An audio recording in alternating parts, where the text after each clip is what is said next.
everything, not only crypto art, everything needs a context and needs someone who is able to tailor a story about it. And curators are there to translate something that is happening to something that people can understand. On this episode of The Collector's Call, we host Eleonora Brizi, a digital art curator who specializes in blockchain art. She is the co-author of the Rarest Book, a collection of works from the Rare Pepe project, and she edited the book Cryptoart Begins, published by Rizzoli. As the founder of digital curation brand Breezy Art, she has curated numerous exhibitions of digital and crypto art. Let's dive into our conversation. So starting off easy, Eleonora, what does crypto art mean to you? At least what it means to me. That's easier. What does it mean to me? So crypto art, for me, it always meant freedom. Very specifically and precisely. I was in China since 12 until 2018, before moving to New York, where in 2018, I have discovered crypto art, this thing called art on the blockchain at the time. And in Beijing, I always tell this story because for me, that's how really it all made sense in retrospect. But in Beijing, I was working for Ai Weiwei, who is a Chinese dissident artist. And so the place and the space where I was there for 4 years in the studio, Ai Weiwei studio, and the atmosphere, but also the spirit that you were breathing there was really, really much about freedom because of the nature of his art and his, being an artist, like a dissident.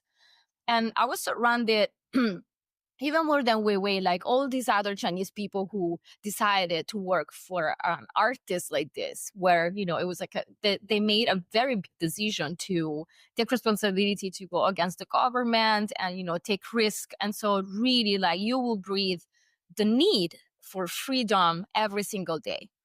And then when I decided to leave China, because I was there for 6 years, it's also what I studied and graduated is Chinese culture and Chinese language. That's how I ended up at Ai Weiwei Studio.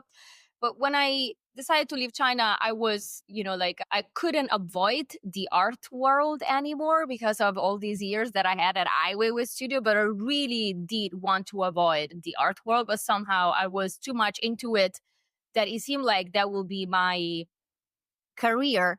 And I really didn't want to be working in museums, in galleries, in the art system. And when I arrived in New York and I heard about this thing, I heard through my roommate, there is this conference about blockchain and art. You should really know about this. You're coming from Ai Weiwei Studio. If you still want something at the edge, you should really get to know this.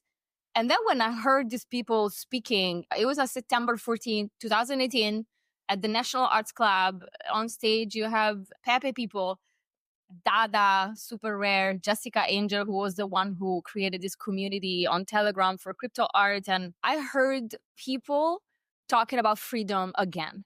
They were talking about freedom. And it was the same thing I was coming from Ai Weiwei Studio. And so for me, it was a continuation. I entered through the Pepe, the Rare Pepe project and Rare Pepe community. And that was freedom of expression, freedom of accessibility. And I keep talking about freedom. So for me, what is crypto art? Crypto art for me was freedom, the continuation of a path that I studied very specifically and, gave me the conviction and the strength in believing in a part of the art world that otherwise I wouldn't have get involved with. So you were involved, as you were saying, in the contemporary art world, and you mentioned a few times that you didn't want to really belong to that world, and that what really drew you into crypto art was that freedom piece. Can you explain what your thoughts are about the contemporary art world and what you don't like about that side of the art world? So I was involved in the contemporary art world because when you work at Ai Weiwei Studio, Weiwei, especially at the time, it was he still is, but he's one of the biggest, presence in contemporary art world. And at that time, from 2012 up until 2016, he didn't have his passport because the government basically just took it. And that, every month they will come and say that they will give it back, that they wouldn't. And so literally as I always say, Weiwei wouldn't travel to the world, but the world was coming to Ai Weiwei Studio. And so all the art world, not only the art world, like all sorts of journalists, reporters, and I mean, everyone you can think of, like, fashion creators, but the art world was coming to the studio. So I and then like we were organizing tons of exhibitions and shows in museums. I mean, think about those was like the golden years, although it was bad for his like political condition, but it was the golden years for his activity. So yes, I was involved, but I was involved from the side of the artist. I was at Ai Weiwei Studio. I was not a gallerist or a museum or like a third party. I was always like with the artist. And the thought that after leaving this, so after Weiwei, I stayed 2 more years in China, and I was the assistant of Jérôme Sanz, who is a curator. He's one of the founders of the Palais de Tokyo in Paris, and he's a curator. He was curating all these projects and exhibitions with Chinese artists. So for me, it still made sense because China is what I studied and what I was interested in, specifically in this culture. But still, like being a curator, this is why I became a curator, for whatever that means. You're still very much involved with the artist. But the thought after I left China that I have to be, working in a white cube, selling art, or like a museum, which is like these dead places. Not all museums are like that, but you know what I mean, like this timeless and spaceless boxes where you enter and you get lost. You don't understand, like without context, because there's too much to see and to, for your fruition. I just couldn't even think about it. What don't I like about the art world system? Pretty much everything. Let's say that with time, I am accepting more the game of it. So at least I studied, I got to know, and I accepted that it's a big game also. Sometimes even like fun and interesting, certainly fascinating, because it has its own rules and volatility. And so somehow it really like, it's still, you're dealing with art. So it's not, like negative. We're talking about negative or a very positive thing. We're talking about art. So it's still like fantastic. But to participate in this power structures of, before crypto art and technologies like blockchain, really, really, like the authors, the artists, the creators were not very much at the center, of the scene, not only from an economical perspective, which is the main one, but like the right of, the possibility of having rights on your artworks, of owning it, of being recognized, of making a living out of your art before you're dead.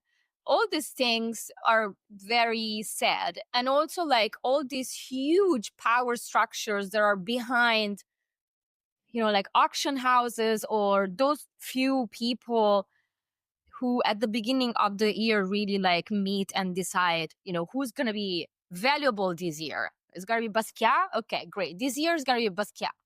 So all this like really puppets show of the art world, that's what I can't even think about, because eventually art is pretty much totally the opposite of what happens in our market. Pretty much the opposite. It's like creativity, giving you a pill to have, a quicker look into the future and the present, and all these amazing things that art does and the art market really doesn't do. It's like pretty much destroying it. So that is the problem that I have with the art system, and it's always a compromise. So like art is art, and then you have the art system, which is completely different, but it's also a big game, so it's not a tragedy. It's part of it. It's part of it. Yes. So you've talked about the potential of the space we were immersed in. Can you talk a little bit about what elements you think need to be present for a work of art to be considered crypto art? I have been talking about this with everyone I know, from the OGs to the ones who arrived later, to myself. It is very difficult. We either go back to the gospel, which is Jason Bailey art gnome, like Moses, 10 rules for crypto art, the article that he wrote in 2018 about what defines crypto art. So, crypto art is decentralized. Crypto art is geographically agnostic. He says in the rules that crypto art is self-referential. So that is the point that we have to consider. If we follow this, then crypto art must reflect also in the aesthetic and the content, like references to cryptocurrencies or to decentralization or to like blockchain or anything which is part of like the ethos of the movement. Obviously, we don't see that anymore. I had a huge crisis when we did the Rizzoli book, Cryptoart Begins. It's called Cryptoart Begins, but the book is not about crypto art. I mean, it is about crypto art, meaning that it gives a perspective, which is what he wanted to do. It gives a perspective on how it started, how it evolves, and how it is right now. So I don't know if we can call it crypto art or we can't. At this point, probably I would say the generative artworks on the blockchain, they're probably not crypto art. Fine art pieces that are minted, they're probably not crypto art. It seems like crypto art finally became a historical moment, which 3 years ago when I've done the Rizzoli book was less clear than now, because it's still like becoming. Just every movement can evolve. So I thought, even if there is not like an ETH symbol on it, for instance, Dada, I mean, they don't put Bitcoin symbols on the conversations that they create, but that is crypto art because it's collaborative. It's another characteristic of crypto art, collaborative. But it seems that one of the major points to be considered crypto art is also the time that it happened in, which means that at this point, it's historical. And so that pretty much everything that happened probably after 2021 with the Beeple sale, which was like the moment where everything changed. But I don't have an answer to this. I talked about this with the Pepe people, with Jason Bailey. Like we were discussing on Twitter, is it crypto art or crypto art? And then like thinking about different, perspectives, then Jason suggested that we call it crypto art, one word for like different reasons. So because the movement is very, is very new, I don't know. But the more the time, let's say, is passing by, the more it seems like crypto art is also related to a specific time in history now, which I wasn't convinced when I've done the book, for instance. I thought it's just an evolution, like it started with this and it can evolve in something, like you can express the same like values in different ways. So I give you an example. So for instance, like when, like Operator. So Operator, they decided, they always knew about the blockchain. I have been knowing Operator since 2019. They always knew about the blockchain, but they didn't feel like they needed to use the blockchain back in 2019. And then after a few years, because the technology is at the service of the concept, which is what they keep repeating, it's not the other way around. So the moment that they felt that they needed the blockchain and the space conceived in this way for a project that they were doing, they used the blockchain. So it was already 2022 when they did this. So they're not in the window of crypto art history. But then, for instance, I found very interesting the way that they approached like the values of crypto art in a different way. So for instance, they didn't open a Discord channel for their projects, but they valued the community a lot and they started to organize what we call like the privacy dinners, so these experiential dinners where people will be invited and you're part of an experience with performers, with like papers or secret words or codes that are given to you at the beginning of the dinner that you will use at the end of the dinner to unveil something. So is that crypto art? Back then, I thought they're using the blockchain to create decentralized and distributed projects.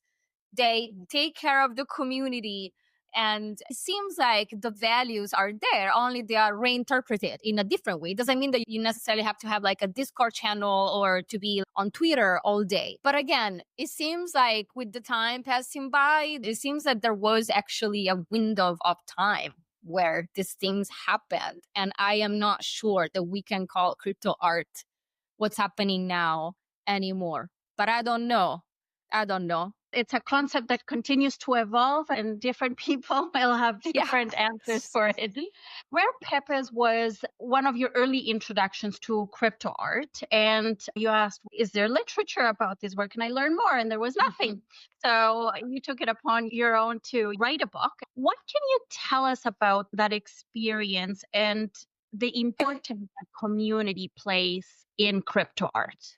Rare Pepe people are everything. It's the ethos of the crypto art space. It's like the most representative community. There are other amazing communities. They're together with Dada and I would say CryptoPunks, but I mean CryptoPunks before, God forbid, not the CryptoPunks right now. That's not the ethos of crypto art, the community of the CryptoPunks right now. No. Larva Labs, no. The Rare Pepe community is the most significant. Everything that you can think about what crypto art is really like unveils in that project and keeps unveiling because the community, the project was so powerful that it's probably the only one that is still developing, growing, it's evolving, it's changing its form, but it doesn't change the core. There is anything else like that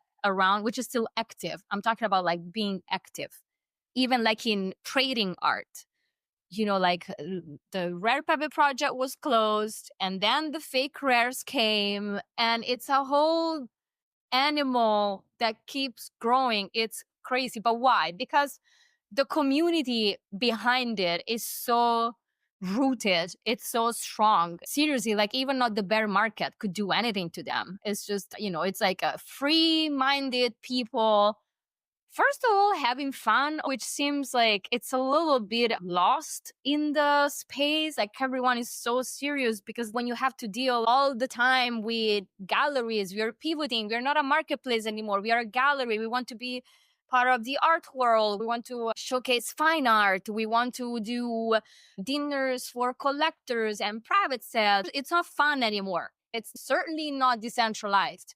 But then it's also not fun, which is kept in the Rare Pepe community. They're doing all sort of crazy things. They're even having these galleries around the world. We did the Pepe Fest in Paris and, they do like Pepe galleries in Miami, in New York. And then we did Beeple, the Pepe Fest at Beeple Studio in 2024, which was amazing. But everyone who gets around those people just have a lot of fun. Now, besides the fun, there is also like some core points that are maintained by this community. I always mention Joe Looney, who is the creator of the Rare Pepe wallet and really one of the core people of the project. The token is the art. They really do believe in the technology, in the power of the blockchain. I mean, Rare Pepe is on Bitcoin, so these people are very clear about what they're doing and why, and the spirit behind it, the decentralization, the trading, the mocking, having fun, like irony. It's meme culture. And yet the technology, like the blockchain, is still at the core of it. The token is the art, which is completely lost. It doesn't exist anymore. We don't want to talk about the token anymore. We only want to talk about the artwork. It's like in the past years, it was almost something for which you would be punished if you talk about NFTs or the token or the technology. You only have to talk about the art because we don't like the blockchain anymore because the news and everything that happened after 2021 made the space speculative to the eyes of the art world. And so if you want to be accepted or do something or progress in your career and for a project to be successful, we don't talk about the blockchain anymore. Nobody's talking about decentralization. It's not important anymore. And this will lead us to what's happening right now with all the platforms closing down, in my opinion. But Rare Pepe, when I heard about this thing, which was the night that I talked about in September in New York, I was just shocked. I was like, what is this? I mean, like accessible. Everyone from all over the world created these Pepes and submit. And it was what I call the non-curated curation, because there was still a curation. These people who didn't want to be the curators, but then they were invaded by people who wanted to create through this frog. And so at a certain point, they open a directory. And also, there are people, specifically in certain countries, for instance, like Venezuela, the trading of the Rare Pepe cards changed their life forever, economically. It's just a magical. I don't think that the world will forget about the Rare Pepe and the derivatives. I think that it made history in the digital culture and in the art world and in innovation for a new way to deal with creations and creators and to be self-custodial, another thing that we don't talk about anymore. You are self-custodial. It's your choice. It's your responsibility. You have your wallet. You don't have third parties. You create and you make what you want with trading. And all of this supported by these fantastic, fun, amazing creations of Pepes, which is, I don't know, it's crazy. And now it's becoming more they create more physical pieces and Pepe became its own animal. It's painted. There is sculptures. It's crazy. But also another point that I always tell when it comes to Pepe is that Pepe exists on Counterparty, which is a protocol that exists on Bitcoin blockchain. In 2015, there was this other amazing game, which is Spells of Genesis. Amazing, fantastic. You always think that you know things, but then there was a meetup about Counterparty in Lisbon last year, and then there was Shaban showing the Spells of Genesis cards. It's so fun. It's all the Bitcoin historical moments about technological change or volatility represented by these warriors or these characters in the cards. It's amazing. So in 2015, this game existing on Counterparty, Spells of Genesis, people were playing the game and then they started to ask themselves what do we win? So they have these cards. But then the question was that do we actually own these cards? Where is it written? It's not certified. And so through Spells of Genesis in 2015, for the first time, you have the first collectors of digital assets where digital assets are actually existing, certified. It's the first time because they decided to put the cards on Counterparty and create a token with it. And it's the first time in modern history that we have certified digital assets. And then the same people that were playing this game, they had these weird groups on Telegram. You have a switch in 2016 of these people, the people of the internet, playing with Spells of Genesis, owning digital assets, saying, maybe I can create my own card. Mike, who is the creator of the Nakamoto card, which is the first Pepe that was created, this is mind blowing. Okay, if I create my own card and I put it on the blockchain, then I create my own digital asset that is certified.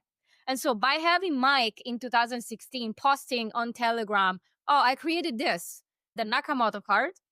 And then people saying oh, but you created your own card and you tokenize it? Yes. So I can create something and tokenize it? Yes. Then we have the artists. We have the creators. So that's what Rare Pepe did in 2016 after what Spells of Genesis did. And this is very, very important because when you have such an influential project, then everything else that comes is inspired or influenced or derivative because of a project like Rare Pepe. Pretty much everything else. It's like Dada, Pepe, and CryptoPunks. The triad that everything that we're doing now comes from. There's a lot of complexity in all of this. Yeah. And it's a strange story and it kind of has bits and pieces that are a little bit disjointed, which makes the storytelling really important. And I think that's where you come in. The role of the curator is front and center. I'm curious, where you see the importance of curators in telling the story of crypto art. What are they doing? What should they be doing? Where do you see that fitting in? We have to do a lot of compromises to survive first. Maybe because I am a curator and everyone is complaining about their own condition, but curators are really overlooked, especially economically, but also as recognition. I give you an example. In a decentralized kind of system, which is based on transactions from A to B, you have the creator and then you have the collector. You have two people because it's meant to be like this. It's meant to cut any third party. Where is the curator in this? The curator doesn't exist. Like the only NFT that I ever made, I wrote by hand, I want to be on chain. I want to be on chain. I am a curator and I want to be on chain, and I am not because I don't exist in any of the transactions. There is two characters in the space. There is the one character who creates the art and there is the one character who buys the art. All the rest doesn't exist. It's a whole hidden ecosystem. For instance, when Super distributed the token based on how much you sold or how much you bought on the platform, so your presence on the platform, I got 0 tokens. This is not a complaint about Super, who are people that I love deeply. It's not their fault. It's the system. I got 0 tokens because I didn't buy any art. I am not a collector. I'm never attached in life to anything. I don't buy and I don't collect. But I contributed on Super Rare in a tremendous way before they distributed the token. I curated text for artists. I wrote an editorial. I highlighted pieces in my daily journal for collectors, but I am invisible. And it was true that I was invisible because I am not on the blockchain. When you distribute the token, curators don't get the token because you don't exist. So it was always it was always a thing on the side. But I have to do other things. Like you have to sell art, you have to be a dealer, you have to have another job because curators don't get paid. Then the space changed. And at a certain point, everyone wants curators. Everyone thinks we need curators, we want curators. Why? Because everyone is switching to the old world. And in the old world, you need curators. And so it was like a moment of, you want to curate this, and we need curators in the platform for quality, which is true. Still wrong. There must be a way to be decentralized and also have people who tell stories about that. But if you don't allow me to tell a story about decentralization or art where I am not forced to sell that artwork, then it's not curation anymore. We still have a problem. It's that I have to sell, I have to pick based on what I think is going to sell. Otherwise, you fire me and I have to survive. Now, this is like the more basic condition of curators. The higher condition of curators is that everything, not only crypto art, everything needs a context and needs someone who is able to tailor a story about it, this famous narrative that everyone's talking about. It is true for everything, but especially in the field of art and innovation, it's very hard for people to understand. It's very hard to understand the blockchain. It's very hard to understand how it could be translated into art. It's very hard. And curators are there to facilitate, to translate something that is happening to something that people can understand. So I believe in my job. I think that to be a curator is amazing and it's very important. I just am very pissed that there is always a bigger compromise in my job for which you can never be a curator, only a curator. You have to be a dealer. And the moment the money comes in, everything is not the actual job anymore. So a curator is doing what they're supposed to do? No, they aren't. But they're also a little pushed to do that. And then there's people who, accept less compromises and people who accept more compromises. But the conditions to be a curator in the space are not created. I don't think that they're created yet. Very interesting observations. I thought your comments on Super Rare, no shade on them, but on not being present within the metadata of a work. There's not a third-party recognition there, and there are a lot of hands that go into that creative process. One of my personal favorite works of crypto art is Tokenize Something by Hackatao. And I think part of why I like it is that your presence there is really vivid. You've got an essay that's linked to the metadata of that work that describes it. That's the first time ever that I have written something for crypto artists. And the first time ever that I worked with Hackatao. I think it was like a January 2019. So in 2018, I interviewed Hackatao. I was in New York and they were in Italy. I interviewed Hackatao for Mocha and we got to know each other and we really liked each other. Hackatao were one of the first artists who thought we need a curator and we want to compensate a curator.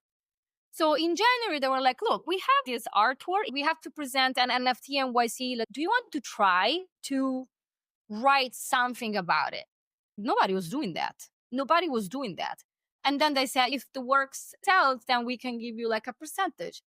I said, okay, I'd like to write like a text. And then I remember, because I was living in New York, and there was in the subway, if you see something, say something. If you see something, say something. I was like, you should do like, if you see something, tokenize something. And you see the collaboration between curator and artist. That was the first time. So that was a very precious moment for the existence of curators in the crypto art space. In that sense, like write a text, contextualize, and see what we can do with the artist. That's a very specific moment. My first text ever for crypto art space. You curated Hack of a Bear, a project where artist duo Hackatao used augmented reality to animate Leonardo da Vinci's head of a bear. How does crypto art interact with Renaissance art and other prior art movements? I think that the point that I was trying to prove through both Hack of a Bear and the project that we did with Blondie, which was Hack the Borders, is the continuum of art. I'm pretty sure that in my text, I was trying to prove that. There is not a distinction, really. It's just us making these distinctions between times in art, because pretty much always the same thing happens. You have a time and you have people who are creating a revolution.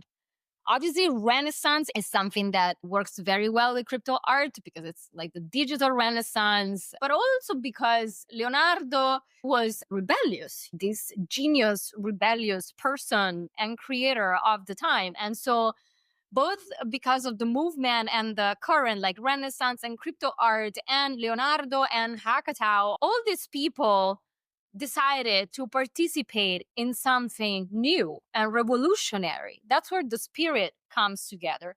For Blondie project was the punk spirit, because we did a project with Blondie, the band, and the parallelism again between Blondie, like Debbie and Christine and the band, and Hackatao was the spirit of the punk movement is very well represented in crypto art. It's the same thing.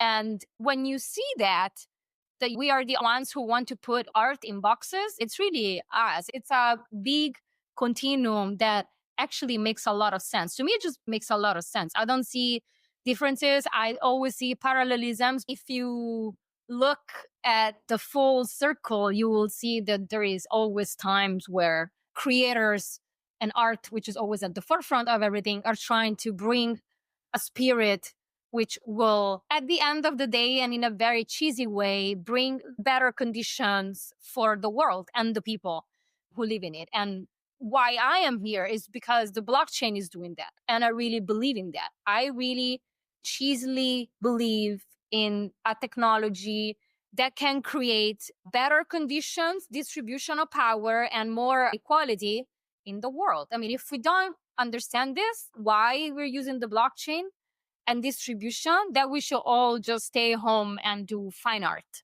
which is what's happening. I think that's a good lead into the next question, Eleonora. One of your recent roles involved you being the curator with Maker's Place. And as we know, they recently closed. You wrote on X that you were sad to see this failure, part of which you attributed to ignoring crypto culture. What kinds of changes do you think are needed for the crypto art movement to be sustainable in the long run? The thing that I know for now is that it's not working. And it's not because of what happened to Maker's Place. That is like a confirmation that it's not working. I already felt that it wasn't working, that we failed. When you have something which is very early and new and you are writing rules day after day, of course there is failure. So I will embrace that. If failure is necessary because there's not rules for this thing yet, but it's not working. Why did I say that the problem is that they don't accept crypto cultures? It's almost like we build houses on sand. So the sand is the crypto funds, and the houses that you built on it is the delusional idea of thinking that you want money and funds from this new world, which is the crypto world, but then you want to operate in the old world. Where is the crypto culture? You can't just like use cryptocurrency and then you ignore completely what's new. Where is innovation? Don't be a gallery, like exclusivity contracts with artists, like private sales, off-chain. This is not a critique on Maker's Place. This is the status of the space right now. We started when we accepted Christie's and Sotheby's. That's when we started. So there was destroying completely any sort of ethos or principle or even like use of any technology. Like you go to Christie's, first of all, you don't do secondary market. So auction houses are doing primary market. Second, you do sales off chain. So there is not transparency at all. Like the blockchain doesn't serve anything. Like the token is passed off chain to the wallet of the collector. So we don't even know if it's paid. Is the Beeple piece paid? Where is the transaction? Like, where is it? I don't know if it was paid. Maybe yes. Maybe it was paid a half. I don't know about that. So like you build 4 years of madness on a transaction that doesn't even exist. And also the saddest thing that happened is that the auction houses didn't even bring new collectors. They didn't educate collectors about the space, but we brought our own collectors. We brought the art, we brought the collectors, and we went off chain and they put the label on it. Because at the end of the day, artists and everyone just want the recognition of the artwork, which is very sad. But the failure is that I think we didn't create an alternative. I mean, we always talked about creating an alternative, but there's not alternative. When it's an alternative institution, the only alternative institution that was ever created is MoCA. That's a proposition of like an alternative. Otherwise, we have like grown artists. We picked artists when they were babies.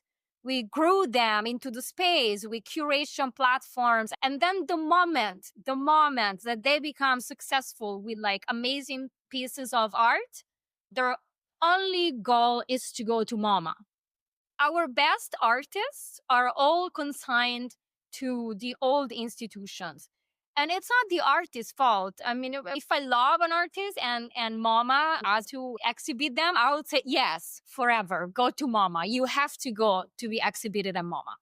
Because we didn't create an alternative. I thought we will create a different kind of like powerful institution or exstitution, like Primavera de Filippi calls it. I mean, something which is an alternative to you wanting to go to Christie's and Sotheby's, which for me is a very big deal. So that's the failure. It's the business model. It's the non-alternative that we didn't create. It's the replication of the old world. It's still like a star system. It's a few artists who are making money, blah, blah. So in this very negative note, obviously the positive note is that compared to before, it's still something.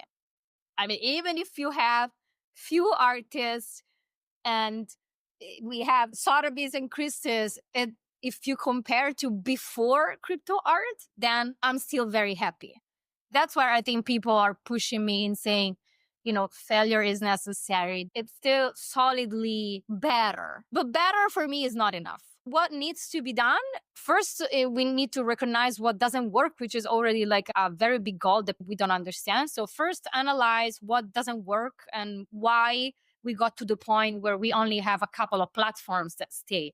I mean, Maker's Place closing down is a big deal for the space because the quality that was brought by the platform, the attention to the artist that was brought by the platform, the curation, a platform that pays a person full time to interview artists and write blogs about artists is a platform that is actually convinced of doing a good job for the creators. So that's what I give to Maker's Place, like very artist centered and quality and like putting all the efforts with the team, hiring curators to do a good job, IRL exhibition, education, reach out, a lot of time to explain to new collectors what this thing is. You have to give that. And yet the discrepancy between all of this and the high quality that the platform provided and the business model that is there is just crazy. Being trapped by either nostalgia or unfortunately wanted to go back to the old world. You can't have a very old system supporting a platform that is supposed to be ahead of its time. Thank you for talking us through a lot of those ideas, and sorry for all of the challenges that you and others have recently experienced. You're part of a team who's building the future and I think helping to encourage others to get up to speed on what this new space holds. Can you tell us a bit about the 100 Collectors initiative that you've co-founded? So 100 Collectors was funded by Pauline Fussell, and it was funded as an art club existing in a city, which is Lisbon, because they're based there, and they decided to open this club for collectors, organizing activities for them, guided tours and education about digital art. Not only digital art, there's also contemporary art. And it went ahead for a year being local, like in Lisbon. And then at the end of 2023, when the Pepe Fest was happening in Paris, I met Pauline, and Pauline also talked to my dear friend Fanny Lakubai, and we were all coming from different perspectives, but all having analyzed this missing point in the space, which was having a place where collectors could discuss their collection, why they collect, exchange ideas. And also you have people who are interested in learning and want to know about art and technology. They're very passionate. They have all different reasons they want to collect art. It's a pleasure. So there must be a place for them to talk about things and discuss. And so Pauline founded the club, and then me and Fanny joined last year to launch what we call the global chapter. So we went global, meaning that this chapter is digital. And so instead of only focusing on one city, we are opening a digital membership. And then eventually the final goal will also be to go back to IRL in as many cities as possible in the world. So to really like foster communities of collectors with the highest variety of people, geography, interests, and yes, I create communities for collectors. So what we do, it's been very fun. It's everyone loves it because there was really a need, like to organize tours in art fairs, to let the collectors meet the artists, to explain certain technologies, to get to know art, not only talk about digital art, but also like for those who are already digital collectors to experience the art world and understand what this is and what it could be. And then a very key point of the club is the gated content. So all of us, all the people who work in 100 Collectors, we create one article per month, which collectors who are part of the club have access to. And that's very precious because we have different expertise. So for instance, the first article that I wrote, I was coming from Beeple. It was after summer. So we had the Beeple Pepe Fest at Beeple Studio. And then I visited a studio of a marble artist in Italy who wants to do things with like marble and the blockchain. So the article was like, how did we get from frogs to marble?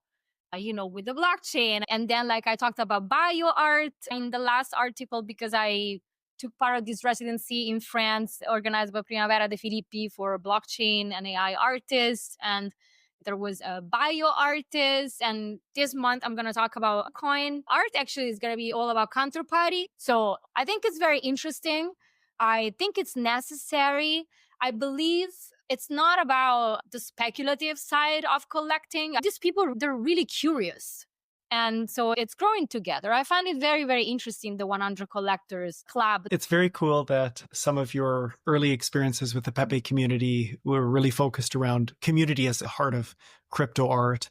And you're carrying some of that forward with this decentralized, geographically agnostic approach to 100 collectors and taking it global. Although I think we all wish in some way we could live in Lisbon because it seems like so many fun things happen there. Eleonora, you've been so generous with your time. I wanted to say your role as a curator, you helped to connect so many different groups across the broader crypto art community, and you really helped tell the story of this movement. Thanks for everything that you do and for sharing your time with us today. Thank you for having me. Thanks for listening to this conversation. If you enjoyed it, please subscribe and leave us a review. And keep an eye out for the next episode of The Collector's Call.